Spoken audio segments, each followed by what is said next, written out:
Welcome back to Verified Wines podcast. Joining me today is Mr. Ian Davies from Davies Family Selection over here. So, Ian, tell us a little bit about yourself. What do you do? How do you help get wine from a grape to liquid in our glasses? Sure. Been in the industry a long time. I think it's a little over 30 years.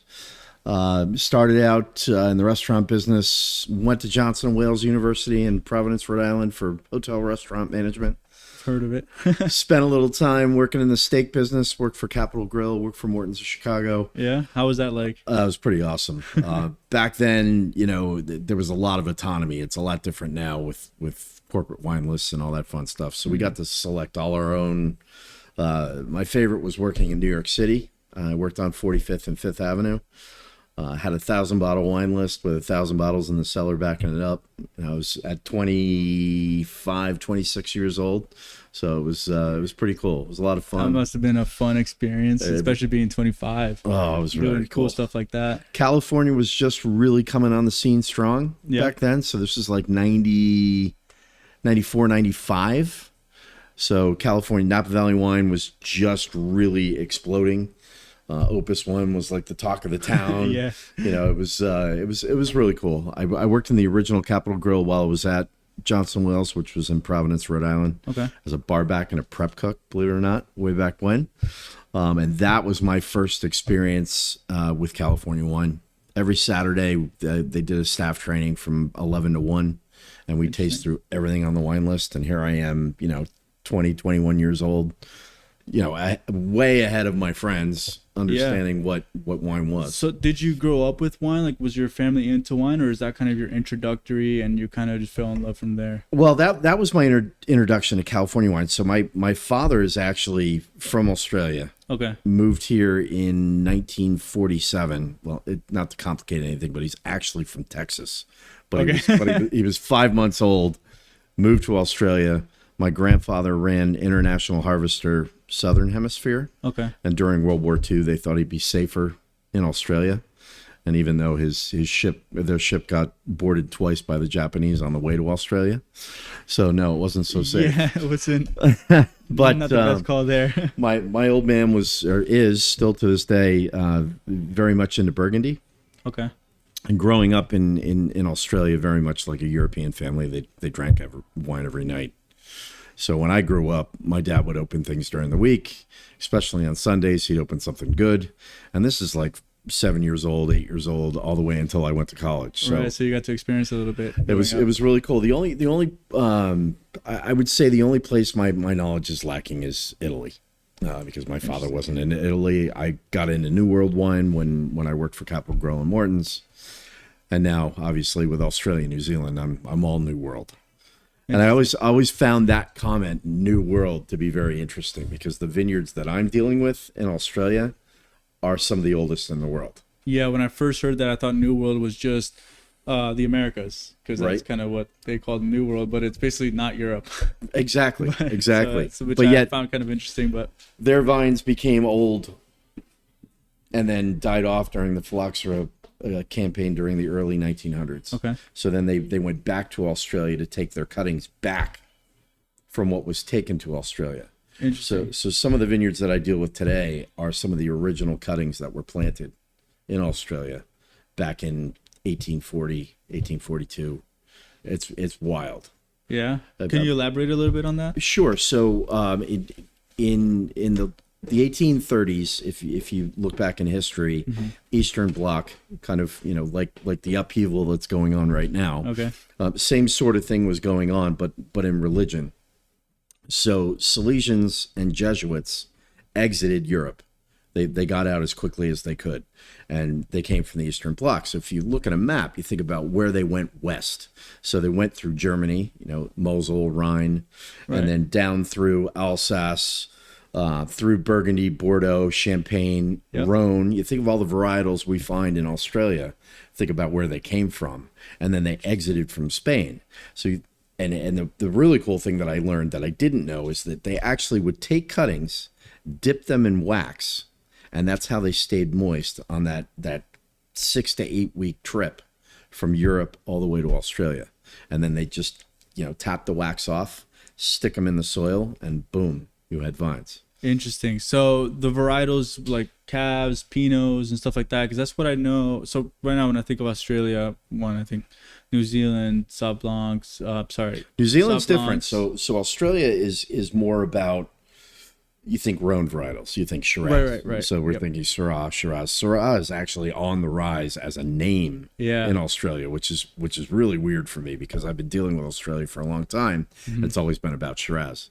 So if you think about the Rhone varietals, Mourvedre, Right. down there, we talk about Mataro, which is weird. So in a GSM, it's not Mourvedre, it's Mataro. Interesting.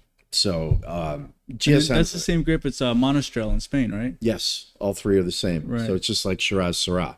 Yeah. So they just have a different name for it.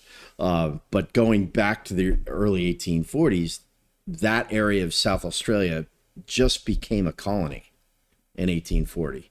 I might be wrong by a year or two, but right around 1840 became a colony. So those that went down to Adelaide, they went up to the Barossa, they went up to the Clare Valley, they went over to McLaren Vale, and those were the places that were first planted. Interesting. So Cabernet really wasn't a thing until a little later. It really was all Rhone varietals that were first planted. Interesting. And how did the soil kind of, or the soil and climate of Australia kind of affect those? Like, how do they compare to the Rhone Valley? Very similar, very warm. Right. Very warm during the day. As they say, the saying is diurnal. So you have vast temperature change. So you're in the high 50s at night, and then you're up in 90, 95, 100, 110 during the day. So you get that, what I call the start-stop effect in the vineyard, Right. where when it gets cool, the fruit slows down, it stops ripening, and then in the morning, as the fog clears, the sun comes out, the heat comes out, and then you get the ripening throughout the day. So you get those vast flavors because of that. Australia just had one of the latest harvests they've ever had. I mean, I had Ben Glaetzer telling me that they were still pulling fruit last week, which is almost 7 weeks late Yeah. compared to normal vintage. So if you reverse hemisphere, that would be like saying we're harvesting after Thanksgiving in California. It's wild. What would be the cause of that? Drought, lack of rain. There's been little rainfall in Australia in the last couple of years. You've heard about the fires in Right. That's the first thing that popped into my head when you mentioned the droughts, the fires in California. it was pretty bad a couple of years ago. Knock on wood. In South Australia, we saw fires in the Adelaide Hills actually were decimated in 2019. But it's one of those things that you've got these really old vines, and you look at what happened in California. A vine is actually it's a fire break. It stops the fire, and a lot of people don't talk because the vines are moist. Right. It's just like throwing green wood on a fire at home. It doesn't burn. No, we're not. I So- tried the other day. You get a lot of smoke. Yeah. but no fire. But yeah, no. So it's interesting. But Australia to me is just a really cool place. I mean, when you get to South Australia, you see the history. You see, Right. In the case of Ben Glaetzer, he's pulling fruit off a very old vineyard called Ebenezer. Ebenezer is in a town in northern Barossa called Nuriupta. Mm-hmm.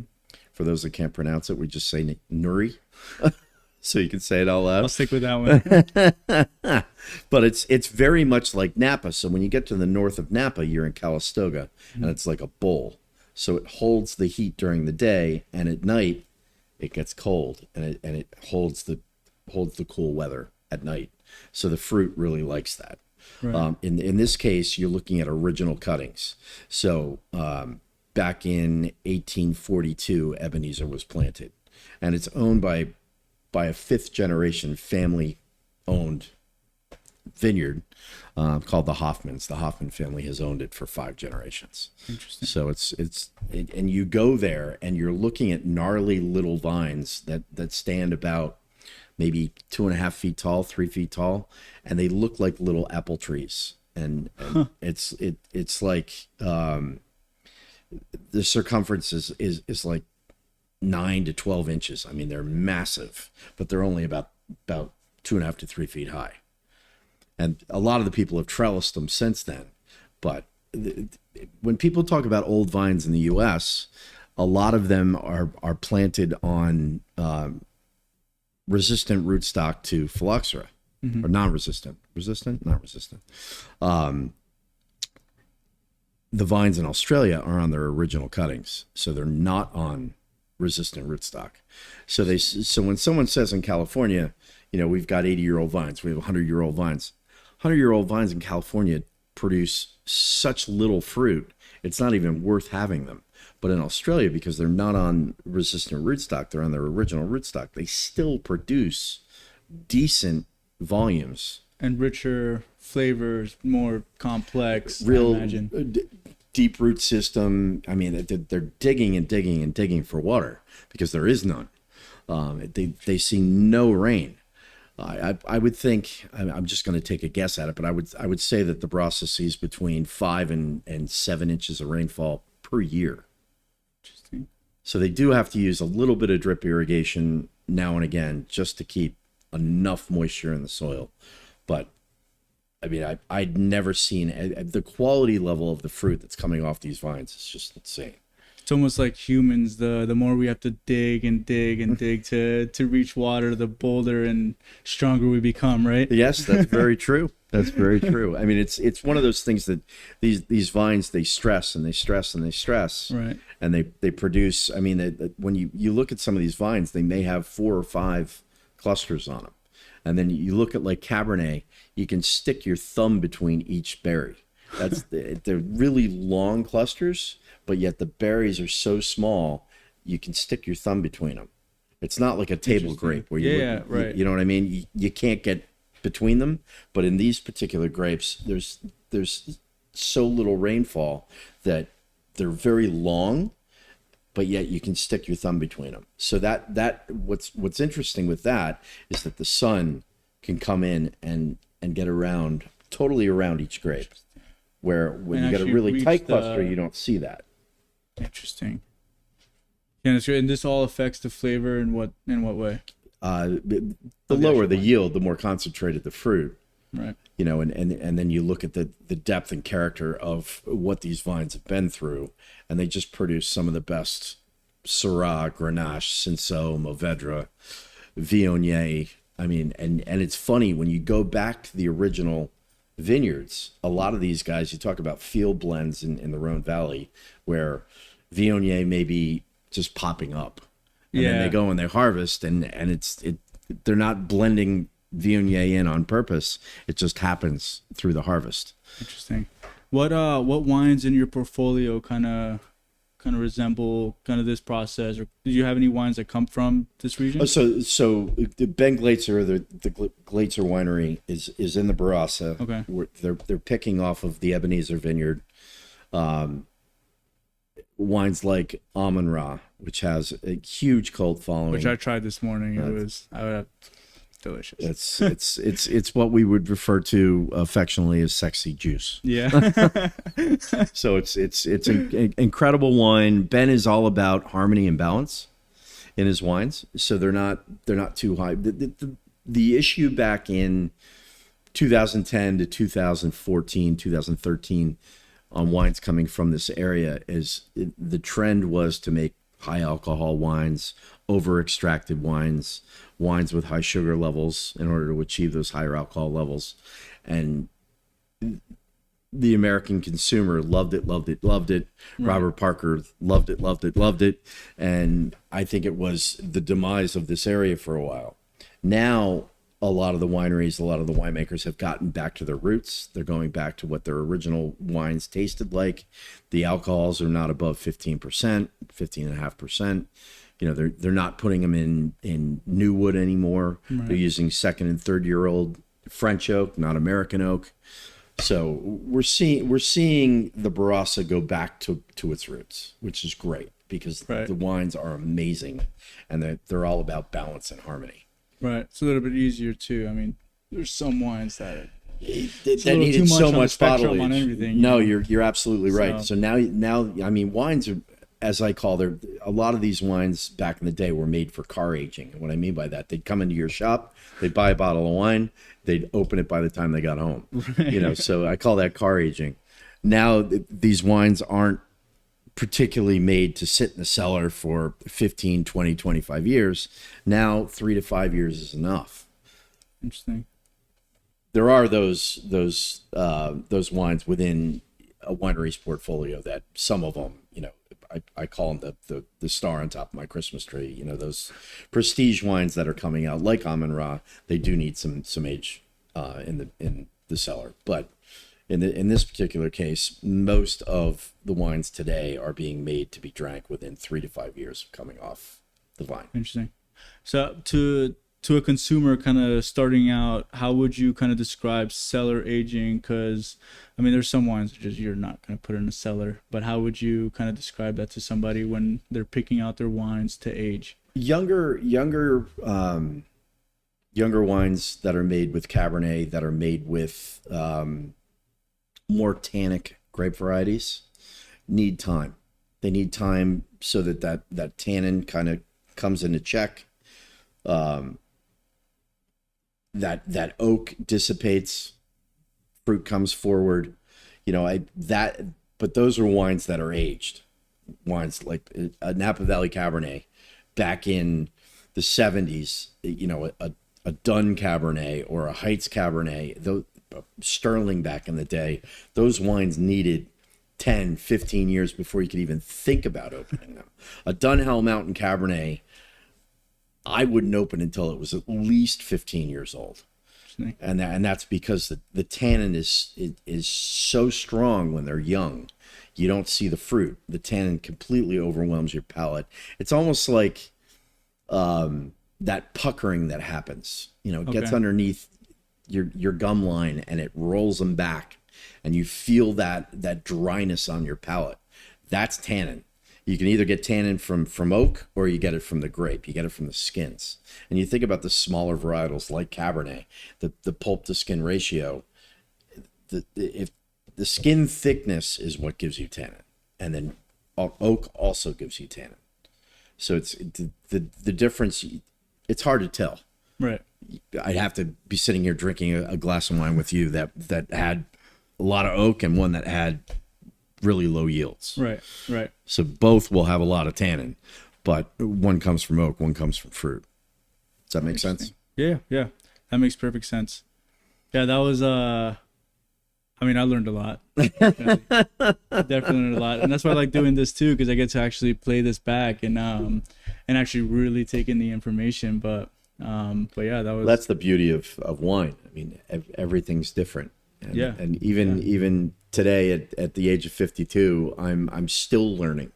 Yeah. Wine is one of those businesses that you're never bored. Mm-mm. There's always something new to learn about, always something, a varietal you've never heard of. I mean, think about Italy. There's so many different varietals. Some I've never even heard of. Yeah, I say this all the time. You could have a whole store of just Italian wines and do well, because they have so many and continue to change them and continue to be interesting and bring something new to the consumer. Exactly. Yeah, no, I agree. And that seems to be the trend in Australia right now. We used to in the late 80s, early 90s, we called them, when California was really pushing Italian wines, we called them Calitals. So I'm calling them Aussitals. So it's the same thing is happening. Melbourne is the largest Italian population per capita in the world outside of Italy. Interesting. So huge Italian population in Australia, huge Greek population in Australia. It's also a big Asian population.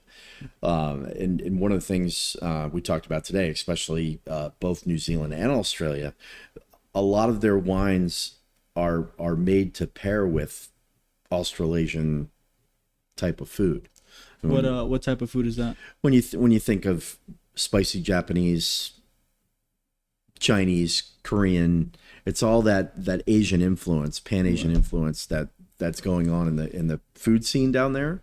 So same thing when you're making wine, you're thinking about what you're going to eat with it. Exactly. So same thing with how their wines. I don't want to say design because that's not the right word, but these wines have evolved to go well with their cuisine. Right. I had the just a shout out to one of my favorite restaurants. I was able to go to Tetsuya, which is a 2-star Michelin Japanese restaurant in Sydney, and it takes forever to get a reservation there. So I was actually able to go to lunch. Didn't get a dinner reservation, but I got a lunch reservation, and I went with a couple friends in the industry back a couple months ago, and the food is just off the charts. If I may ask, what did you have and what did you pair it with? Wow. So one of the cool things to do on the white wine side in Australia is to drink an aged Semillon, kind of like Bordeaux. If you were to drink an aged Bordeaux Blanc, Semillon is the grape. Is the grape, or as the Aussies call it, Semillon. They pronounce it wrong. They wouldn't admit they pronounce it wrong, but they pronounce it wrong. The rest of the world pronounces it wrong. Yeah. They pronounce it right. The French would cringe. But we drank a 2010 Tyrrell's Semillon. So it had over 12 years of age in bottle. Amazing wine. It takes on this like golden hue. It gets this deep color and the richness on your palate. It's just from the aging. So very cool. Drank an old Semillon. Drank some old Barossa GSM, Grenache Shiraz Mourvedre or Mataro, as we talked about before. That was really cool. I can't remember the producer. That was St. Hallett. Was that one? These are ones I don't represent, right? But I enjoy every ounce of wines like that when I'm in Australia. Drinking other people's wines, right, develops my palate and then gets me to understand the wines that I represent. Yeah, that's something I like about the industry too. There's no rivalry, and there's no people just really appreciate other people's work too. I know I've got photos in here of what we drank that day. But just the seafood we had, the presentation, the service, just everything was incredible. I will find this photo. I'm close. Here we go. All right, so let's see. We had a Mount Horrocks Riesling, which is in the Clare Valley. Watervale is a sub-viticultural region within the Clare Valley. Clare Valley was Jesuit monks planted. Okay. So my sister went to Georgetown here in DC, or Georgetown, and I've learned a lot about Jesuit monks. So the first time I went to the Clare Valley, I went to a place called Seven Hills. There's one in Washington State, so we can't have that wine in the U.S. because of trademark issues. But that was still made by monks. There's the Tyrrell's Old Vine Semillon that we drank. Drank an Old Vine Viognier, and that's the St. Hallett GSM that we drank. That was really good. So anyway, that was a cool experience. Just to, I mean, you can see it's not fair, but some of the presentations. Yeah, I'm sure with this food, the pictures don't do it justice. No, they don't. They don't. But it's just amazing. But anyway, I've been trying to get in there for 20 years. Yeah, and I finally was able to get a reservation and go. So wow. it was spectacular. That must have been an experience. It really was. And Sydney's one of my favorite cities. My oldest daughter is named after Sydney. Yeah, because it's like I try to explain it to people. It's like taking San Francisco. God, it's really hard to explain. But when you first hear about Australia, you think of like London in the 50s and 60s. You think you're going over to have bangers and mash, and it was not that way. The food was just off the charts. I was totally blown away. They really care about, even if you go to a local cafe, the food is amazing. Huh. Same thing in New Zealand. They don't pasteurize their milk or their cheese or their butter. So the flavor is just incredible. Yeah, I've learned a lot. So I took over this place about 8 months ago, and just having a background in wine, nothing to do with food, but all these food is like imported from Italy and stuff like that. So Wow. I've learned a lot just by food, Just looking behind you, looking Yeah. at the pastas. pastas, olive oils. Yeah, it's the benefits of olive oil versus all other oils and stuff like that. It's a wealth of knowledge that I've definitely gained. But I'm trying to learn about aged balsamic right now. That's the one I'm we can learn together. It gets sweeter over time. I know that when you barrel age, it gets sweeter and thicker. That's all I've got so far. I'll let you know when I'll learn it, and then we'll do a podcast, and I'll teach you all about that once I learn it. I bought a bottle of white balsamic the other day by accident. So I'm interested to see what that tastes like. Yeah. I went to buy just a regular bottle of balsamic and I bought it by accident. Wasn't really paying attention. Yeah, we have a few. We have a few over here. Cool. The lemon cucumber is our most popular one. Really? I don't like it. It's a little too citrusy for my palate, but it is by far. I reorder it constantly. Yeah. Interesting. Lemon cucumber. But let's segue a little bit to kind of the business side of it. What kind of intrigued you to kind of start your own business, to go off on your own and kind of, because it's a dive, it's a plunge into the deep end when starting your own. Definitely a plunge. In 2019, I was working for a distributor in New Jersey. That distributor was merging with a very big distributor. Okay. I don't know off the top of my head, but the way that I try to explain it is on the other side of the merger, there were many family members. And for someone like me, I was in my late 20s in a general manager role, knew that I wasn't long in the tooth for this job, knowing that there were many people on the other side. My wife and I always wanted to have our own steakhouse, but I knew I didn't want to go back in the restaurant business. So I turned to her one day in Massachusetts, where we live.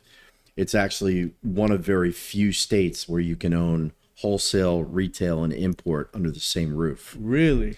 So I decided, my wife is from Massachusetts. We decided to move back to where she's from. I had young kids. My in-laws were really good with my kids. My wife wanted to be close to her parents so that I could travel and build the business. So I said, it's I know we want to do a steakhouse, but we're not going to do a steakhouse. We're actually going to buy a store and then start importing wine. Well, I never bought the store, because at the end of the day, it's all about cash flow. And when you're importing wine, you import a container of wine, it's $120,000. Right. That's a lot of cash flow. I mean, that's probably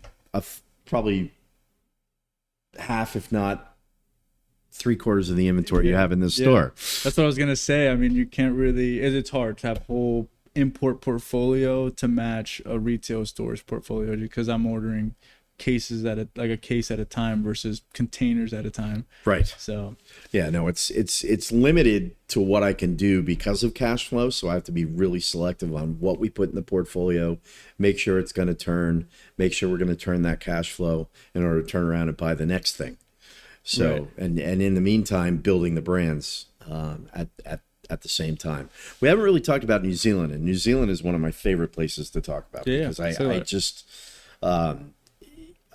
it's funny. I started in Australia. I started in South Australia back in 2000. So 2000, late 90s, early 2000s, Australia and New Zealand were exploding in the U.S. Cloudy Bay was just coming on the market. Everybody was talking about it. And here I am with my Australian portfolio, going around, seeing retailers, trying to find distributors, and everyone say, yeah, Australia. Talk to me about New Zealand. Yeah. Because it was just coming on the scene. So I got involved with a brand at the time.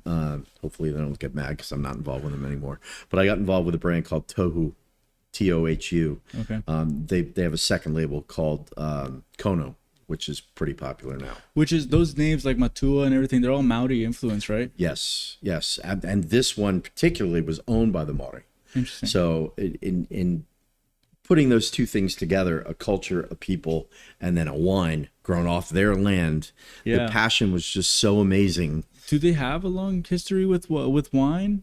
With agriculture. Okay. Because New Zealand is a big export economy. Mm-hmm. So obviously you know what a kiwi fruit is, but I mean apples, pears, peaches. I mean, if you walk through your local Whole Foods or your local grocery store and you pick up any type of fruit, spin it around and look for the sticker.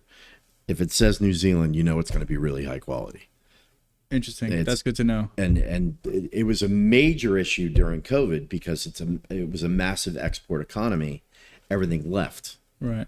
So there were no containers left. The ships weren't coming back. It was impossible to get stuff out of New Zealand during COVID. It was the government actually started producing containers, and if I'm correct, they bought a couple container ships in order to help with the problem that they were having.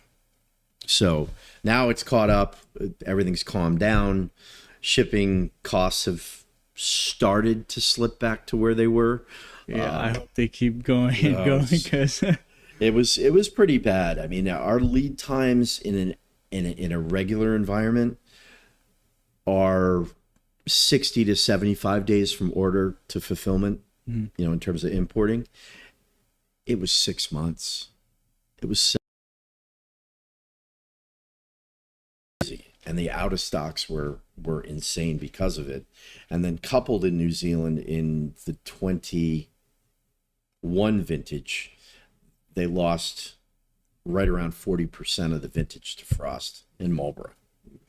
So not only were the wines are exploding in the U.S., now you've got 40% loss to frost, and then you throw in the shipping issue. Right. So and New Zealand and Marlborough Sauvignon Blanc and Rosé are the two fastest growing wines in the Marlborough industry. is what I think of. Well, as soon as you say New Zealand, Marlborough Sauvignon Blanc.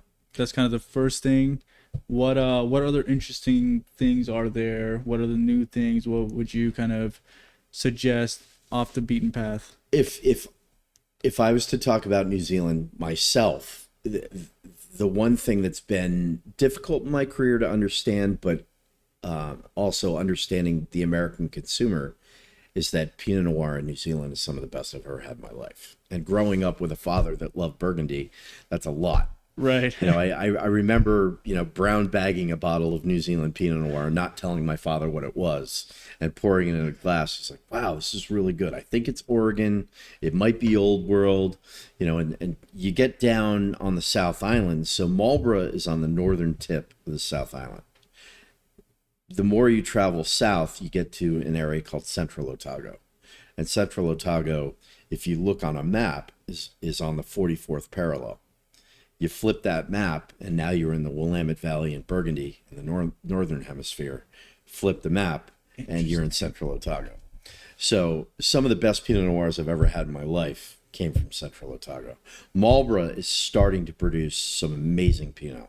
The thing with Pinot Noir, when I first got involved with New Zealand and Marlborough, is that Pinot Noir was on the vine was 2 or 3 years old. So it looked like rosé in a glass. It had no color. And I used to run around saying, hey, if you can't read your New York Times through your Pinot Noir, it's not Pinot Noir.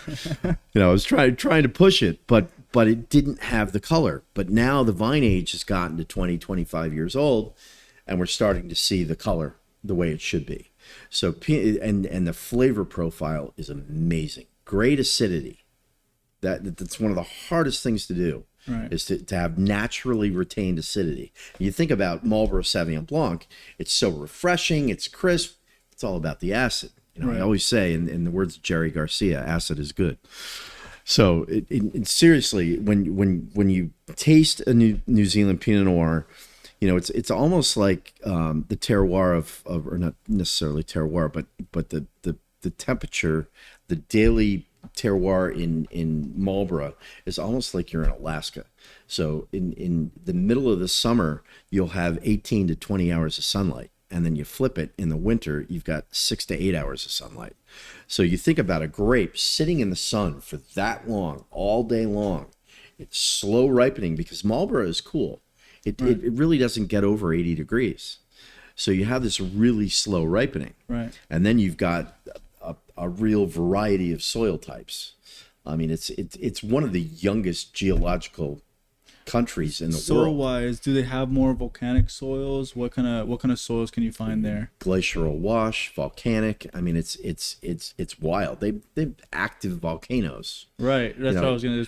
An island, you know. You know, I talk about, you know, if you had never been in New Zealand, never seen it before, I always tell people take Aspen and Hawaii and slam them together, and that's what you get. I actually lived in Hawaii for 4 years. Oh, there you go. So you get it. So it's subtropic, right. and then you have these beautiful mountains. When you get into the South Island and you get south of Marlborough, they call it the Southern Alps. These mountains, they're like this. So they're really young geologically. When I say young, they're billions of years old, or right. whatever the age is. But there's the thing to do. And if you've ever met a Kiwi, they're crazy. I mean, they're all about adventure. They're all about the sport. So they love helo skiing. They love doing really crazy stuff, and it's because of what they have to work with. I mean, I would give my left arm to have some of the stuff that they have down there up here. But when you get down to New Zealand, you get down to Central Otago, it's some of the most beautiful scenery I've ever seen in my life.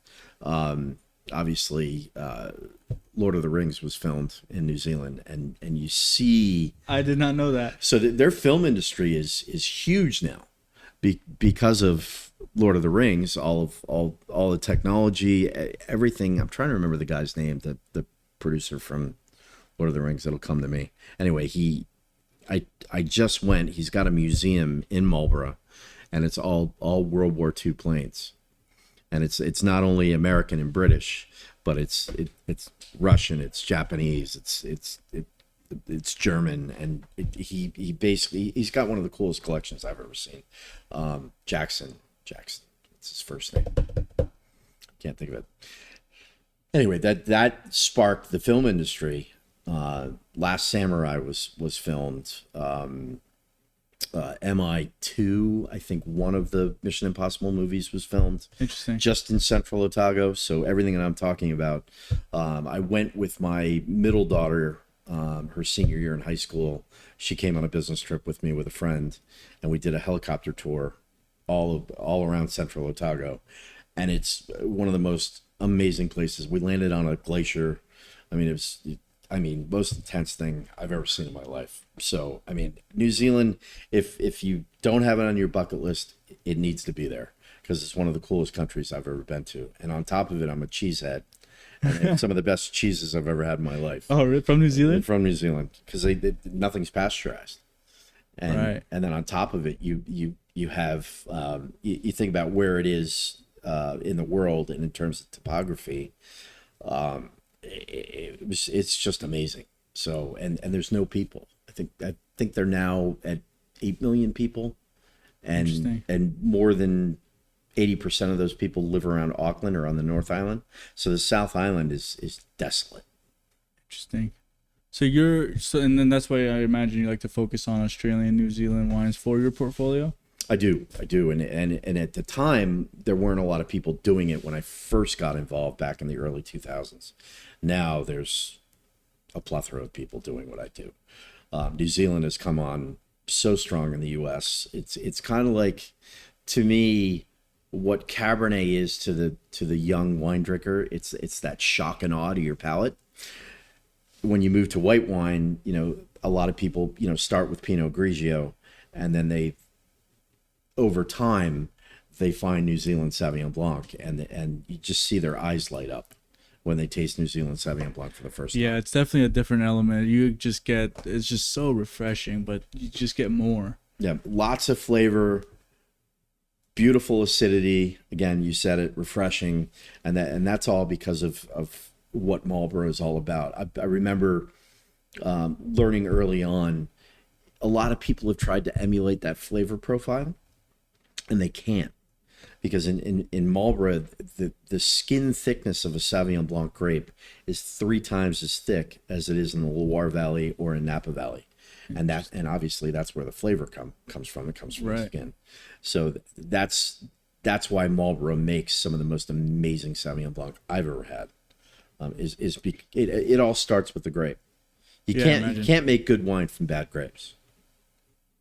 You got to start with good Yeah. grapes. Right. So that's my shout out to the viticulturalists of the world. You know, they do a lot of hard work and they don't always get all the recognition. You know, the winemakers get the recognition, but in terms of Marlborough, to me, it starts with the grape. Right. You got to start with a really high quality Sauvignon Blanc grape in order to make great wine. Yeah, I really like how you highlighted that. You take New Zealand, the amount of people that don't have the history that France and Italy has with actually winemaking, but they have the agricultural experience, Right. you know, as Right. far as their history goes. So for them to just take a grape, it's just another plant, and be able to produce and now kind of keep up and compete in markets. I think that's And my understanding is Marlborough, the first real commercial grapes were planted in the early 70s, which is to us very young. right. Very young. To them, you talk about a 25-year-old vine. That's an old vine. Right. So it's wild to see the evolution of New Zealand and the growth, not only in the United States but globally. The global demand for Marlborough Sauvignon Blanc is like we were talking about when I first came into the store, talking about Sancerre. I mean, there's not enough. No, there's not enough to go around. And there's not enough Marlborough Sauvignon Blanc to go around. We've actually seen kind of a shift in price because the demand is so high. We're seeing prices go up on Marlborough Sauvignon Blanc because it's just so hard to get what you need in order to fulfill that need.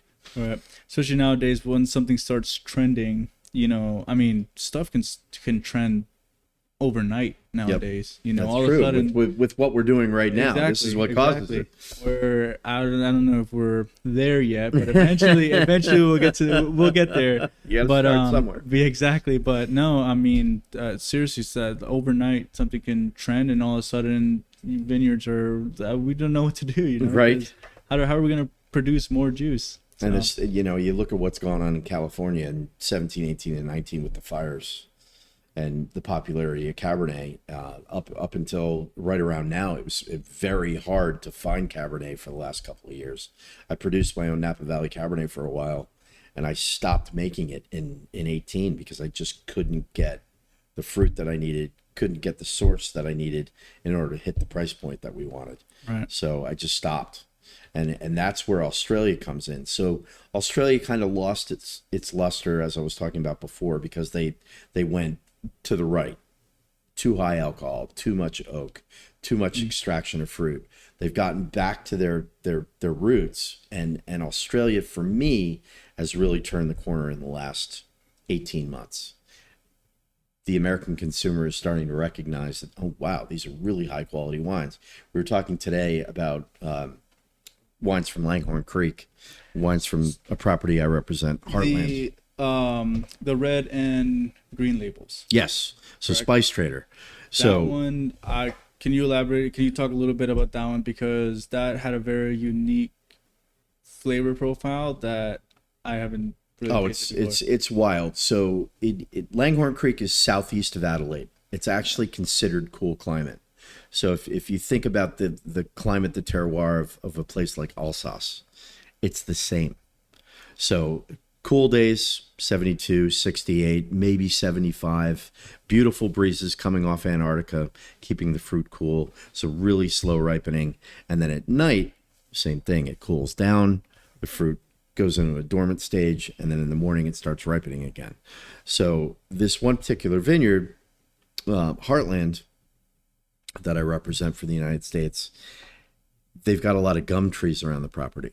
And I did not know this, and Nick Kuchenmeister, who is my counterpart in Australia, tells the story best. But a gum tree, when it gets hot, it sweats. I didn't know this. I just learned this. And when it sweats in this particular area, it sweats a blue mist. And when the mist settles on the grapes, it turns into an oil. You can't wash it off.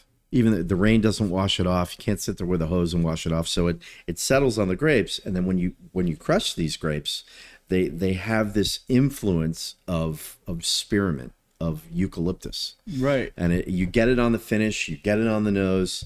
It's not overpowering, but yet it's like, whoa, what did I just taste? It's a different element that I've never tasted in a wine before. That's why that's why I wanted you to highlight it, because what I'm amazed with is we've watched the evolution of Cabernet in California, and now it's so popular that in order to get sub $15 price point, you're looking at a California appellation, where to get good Cabernet in Australia, $15 and below, you're talking about an appellated wine, in some cases a sub-appellated wine with a lot of history, with vine age, and then you talk about quality. And, right. and that's what we're seeing come out of Australia, is that quality value relationship that I think has somewhat escaped inexpensive wines in California. Australia is doing it much better, in my opinion. And, right. You can pay for my security after this. Yeah, I always, that's kind of the reference I make with California. It's a big jump once you get to the 20 to 30 to the $50 range. It's a huge difference. It's not a $25 jump in quality. It's like if it's marginal. No, right, I know what you're saying. Yeah, if that kind of makes sense. It's a big jump once you get there. Well, it's also when you look at the acquisition cost. So when you look at buying a vineyard in California, right. and you look at the cost of real estate, it's out of control. But then you go down to a place like New Zealand or Australia. New Zealand, Marlborough, half of Marlborough was sheep herding land for years and years and years. And then in an area like the Awateri, they started planting it in the late 90s, early 2000s, which unfortunately it's very frost prone in that area. And that's what happened in the 21 vintage. We had a blanket frost. But in terms of cost of acquisition, vineyard cost back then was very low. Right. Now I think we're almost at the same level as Napa, where the first, I think, Napa acre sold for $1 million 10 years ago. Marlborough is now there. Right. And we're talking an acre of agricultural land for $1 million. I mean, it's crazy. But if you go back, same thing, Australia, cost of acquisition, it's very low in order to buy land, in order to plant. You have to find the right terroir, obviously. But that, to me, is why we see the quality value relationship being very high coming out of Australia, right, and New Zealand. Right. It's because of that. Right. Ian, thank you so much for stopping by. Is there any where can we find more information about your wines, your portfolio? So my website is Davies. That's my last name, Davies, Family Selections with an S.com.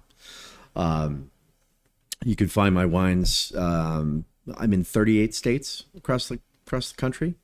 DC is, I love Washington DC because of the diversity here, and also great restaurant scene in this town.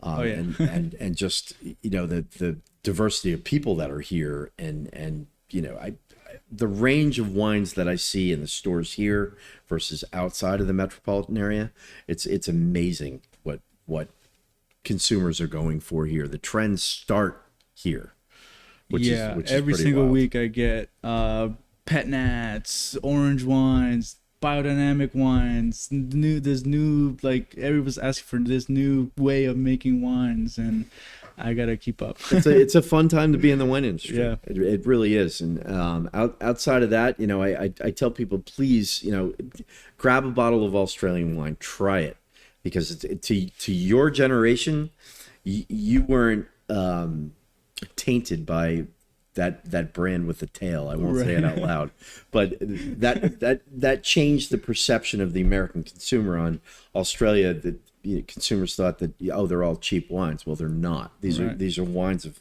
heritage, a sense of place. I mean, the terroirs are vastly different.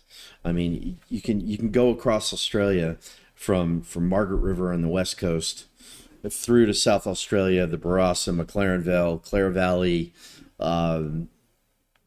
down to Langhorne Creek, and then you go east of there. Australia is the same geological size as the United States. They're exactly the same size. I actually have a map in my office that overlays one on the other, and it all along the southern coast. I never thought about that actually. It's massive, and you know, to go from a terroir south of Perth, Margaret River, across to the Barossa, northwest to Clare Valley. I mean, the terroirs are they're so different, and the styles are so different. It's been a very interesting trek for me, talking about Australian wine, talking about, you know, I said it in the beginning, you know, they call us New World, but yet our vine age goes back to the early 1840s, late 1830s. And we haven't, you know, knock on wood, there's been some tiny bits of phylloxera in Australia, but it, you know, knock on wood, thank God we're still on original rootstock. Back when the Rhone Valley had its phylloxera issues in 1904, 1905, they went back to the Barossa and the Clare Valley to take their cuttings back to Europe. So again, they call us New World when actually world Europe replanted on our rootstock back in the early 1900s. So it's just really cool, and it's fun to be involved and fun to taste really cool stuff. Like I said, Australia is really getting behind Italian varietals. I saw some Gruner Veltliner in Marlborough in my last trip. They're planting it. It's a perfect terroir for it. Yeah. I think that's the next thing you're going to see on the scene from Marlborough is Gruner. You heard it here first. Yeah, there you go. and the sparkling wines coming out of Australia and New Zealand are phenomenal. If you think of the quality of and the acid profile that's coming out of Marlborough, well, they're making great sparkling wine as well, and doing it in Methode Champenois. So anything that you're looking to import anytime soon? I haven't deviated, but I do have my eye on some Tasmanian sparkling wine. Tasmania makes some great Pinot Noir. Yeah. It's cooler climate, great terroir for Pinot. That's some great Pinot Noir. And obviously, you know, one of the basis of great champagne or great sparkling wine is Pinot Noir. So I keep an eye out for good Tasmanian sparkling wine. One last question: You're at home with the family. You just cooked a New York strip. What are you opening up? Well, I think today you had the opportunity to drink. We opened a 2018 Ben Glaetzer Almond Ra, which is from an amazing vineyard called Ebenezer, one of the oldest vineyards in Australia under vine. Ben makes some of the most elegant, balanced wines I've ever had in my life, and you know, really compliment to him going back to, you know, his first couple vintages when the Wine Spectator, Robert Parker, gave him 100 points. He didn't do anything crazy like some of the big cult wines in Napa. You know, his price today is the same price it was in 2004. That's beautiful. You know, which is really cool. So I would open a bottle of Almond Ra if I was having a New York strip. Awesome. Ian, thanks again for stopping by. My pleasure. Thank you so much for having me. Of course. It's always a pleasure to just meet new people and talk about wine. And for myself, I mean, being young in the industry, just to learn all this information and take it in. So to me, to watch your generation and how you market, this is awesome. This is awesome. Well, thank you so much for your time. I appreciate it. And please drink more wine. Drink more Australian and New Zealand wine. Yeah, that's very true. But to me, you can drink any wine. I'm okay as long as you're popping a cork, or in this case, a screw cap. We're very happy. All right. Cheers.